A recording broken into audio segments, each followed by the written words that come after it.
സംസ്ഥാനത്തെ സാമൂഹിക സുരക്ഷാ പെൻഷനോ ക്ഷേമനിധി ബോർഡ് വഴി പെൻഷൻ ആനുകൂല്യങ്ങളോ ലഭിക്കുന്നവർ നമ്മുടെ വീടുകളിലുണ്ട് എങ്കിൽ ഈ അറിയിപ്പ് മറക്കാതെ ഒന്ന് ശ്രദ്ധിക്കുക, അല്ലെങ്കിൽ അവരിലേക്ക് എത്തിക്കുക. കാരണം 2025 നവംബർ മാസം 1-ാം തീയതി കേരള പിറവി ദിനത്തിൽ മലയാളികൾ കാത്തിരുന്ന, അല്ലെങ്കിൽ കേരളത്തിലെ ജനങ്ങൾ കാത്തിരുന്ന കുറച്ച് പ്രധാന അറിയിപ്പുകൾ, പ്രധാന പദ്ധതികൾ സംസ്ഥാന സർക്കാർ പ്രഖ്യാപിക്കുമെന്നാണ് അറിയിപ്പ് വന്നിട്ടുള്ളത്. മുഖ്യമന്ത്രിയായിരിക്കും നിർണായക പ്രഖ്യാപനങ്ങൾ നടത്തുകയും അതുമാത്രമല്ല ഇതിൽ പ്രത്യേക ലക്ഷ്യങ്ങൾ കൂടി ഉണ്ടാകും.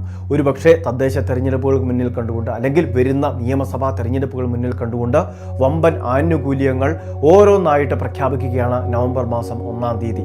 കഴിഞ്ഞ ദിവസങ്ങളിലെല്ലാം നടന്നുകൊണ്ടിരിക്കുന്നത് ഇതിൻ്റെ ഭാഗമായിട്ടുള്ള പ്രത്യേക ചർച്ചകളാണ്.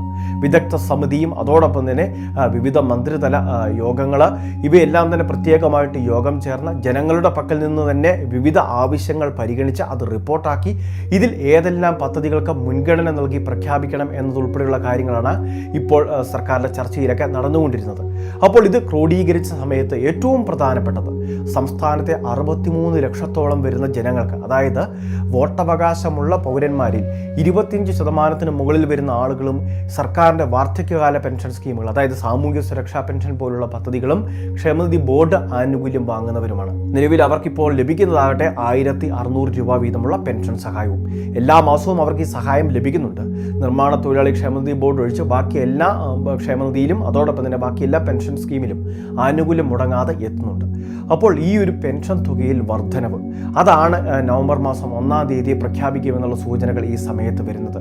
ഇപ്പോൾ ലഭിക്കുന്ന 1600 രൂപയിൽ നിന്നും 200 രൂപയുടെ ഒരു വർധനവ്. ചില മാധ്യമങ്ങൾ വഴി ലഭിക്കുന്ന റിപ്പോർട്ടുകൾ 400 രൂപയുടെ വർധനവാണ്. എങ്കിൽ പോലും 1800 ആണ് എങ്കിൽ പോലും വലിയ കുഴപ്പമില്ലാത്ത ഒരു ധനസഹായം തന്നെയാണ്.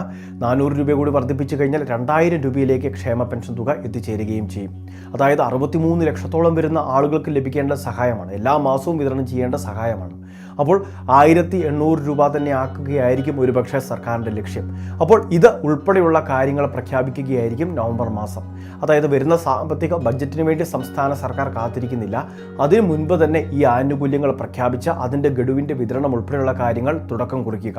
ഇനി അത് മാത്രമല്ല, തെരഞ്ഞെടുപ്പ് പെരുമാറ്റച്ചട്ടമൊക്കെ നിലവിൽ വന്നു കഴിഞ്ഞാൽ വിവിധ ക്ഷേമ പദ്ധതികളുടെ പ്രഖ്യാപനവും വിതരണവും എല്ലാം അവതാളത്തിലാകും. അതുകൊണ്ട് അതിനു മുൻപ് തന്നെ ജനങ്ങൾക്ക് ലഭ്യമാകേണ്ട, ജനങ്ങൾക്ക് വിതരണം ചെയ്യേണ്ട പുതിയ സ്കീമുകൾ പ്രഖ്യാപിക്കുകയും നിലവിലെ സ്കീമുകളുടെ ആനുകൂല്യങ്ങൾ വിതരണം ചെയ്യുകയും ചെയ്യുക എന്നുള്ളതാണ് പ്രധാന കാര്യം.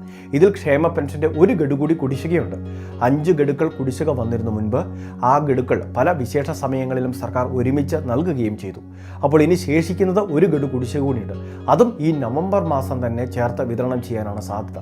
1600-ന്റെ ആ ഒരു കുടിശ്ശിക കൂടി തീർത്ത് കഴിയുമ്പോഴേക്കും പരിപൂർണമായിട്ട് ക്ഷേമ പെൻഷൻ്റെ കുടിശ്ശിക ഇല്ലാതാവുകയും ചെയ്യും. ഇനി നിർമ്മാണ തൊഴിലാളി ക്ഷേമനിധി ബോർഡിനെ മാത്രമാണ് പ്രത്യേകമായിട്ട് പരിഗണിക്കേണ്ടത്. കാരണം മാസങ്ങളുടെ കുടിശ്ശിക അവിടെ ശേഷിക്കുന്നുണ്ട്. നിലവിൽ കെട്ടിട നിർമ്മാണ സെസ്സൊക്കെ കൃത്യമായിട്ട് പിരിക്കുന്നുണ്ട് എങ്കിലും അതിനുവേണ്ടിയുള്ള എല്ലാ ക്രമീകരണങ്ങളും ഉണ്ടെങ്കിലും നിലവിൽ ഈ ഇത്തരത്തിൽ ബോർഡ് പെൻഷൻ വാങ്ങുന്നവർക്കുള്ള ആനുകൂല്യങ്ങൾ, അതോടൊപ്പം തന്നെ ബോർഡ് നൽകേണ്ട വിവിധ ക്ഷേമ പദ്ധതികളിലേക്കുള്ള ആനുകൂല്യ വിതരണം, ഇതെല്ലാം തന്നെ തടസ്സപ്പെട്ട് കിടക്കുന്ന സാഹചര്യമുണ്ട്. അപ്പോൾ അതിലും കൃത്യമായിട്ടൊരു തീരുമാനം ഒരുപക്ഷെ നവംബർ മാസം 1-ാം തീയതി ഉണ്ടാവാൻ സാധ്യതയുണ്ട്. ഇന്ന് പെൻഷനൊക്കെ ലഭിച്ചുകൊണ്ടിരിക്കുന്നത്, നമ്മളുടെ വീടുകളിൽ പെൻഷൻ ലഭിക്കുന്നവരുണ്ടെങ്കിൽ അറിയാം, അവർക്ക് ബയോമെട്രിക് മസ്റ്ററിങ് പോലുള്ള കാര്യങ്ങൾ, ചിലരോട് മാത്രം വരുമാന സർട്ടിഫിക്കറ്റ് കൊടുക്കണമെന്ന കാര്യമൊക്കെ സർക്കാർ പറഞ്ഞിരുന്നു. ഇതെല്ലാം ചെയ്ത് അക്കൗണ്ട് ആക്റ്റീവാക്കി സൂക്ഷിക്കുന്ന എല്ലാ സാധാരണക്കാർക്കും വേണ്ടിയുള്ള വലിയൊരു സമ്മാനമായിട്ടായിരിക്കും ഈ ഒരു പെൻഷൻ വർധനമൊക്കെ ഏർപ്പെടുത്തുക. അപ്പോൾ ഈ ലഭിക്കുന്ന സൂചനകൾ ഇത് സർക്കാർ അംഗീകരിക്കണം, അംഗീകരിച്ചത് പ്രഖ്യാപനത്തിൽ കൊണ്ടുവരണം. നവംബർ മാസം 1-ാം തീയതി ഈ പ്രഖ്യാപനത്തിന് വേണ്ടി നമുക്ക് കാത്തിരിക്കാം. വളരെ പ്രധാനപ്പെട്ട ഒരു ഇൻഫർമേഷനാണ് ഷെയർ ചെയ്തത്. അറിയിപ്പ് പൂർണ്ണമായിട്ട് ശ്രദ്ധിക്കുക. ഇതുപോലുള്ള വിവിധ സർക്കാർ പൊതു പദ്ധതി ക്ഷേമ അറിയിപ്പുകളെല്ലാം കൃത്യസമയത്ത് ലഭിക്കാൻ ചാനൽ ഇതുവരെ സബ്സ്ക്രൈബ് ചെയ്തിട്ടില്ല എങ്കിൽ സബ്സ്ക്രൈബ് ചെയ്യുക, ഫോളോ ചെയ്യുക.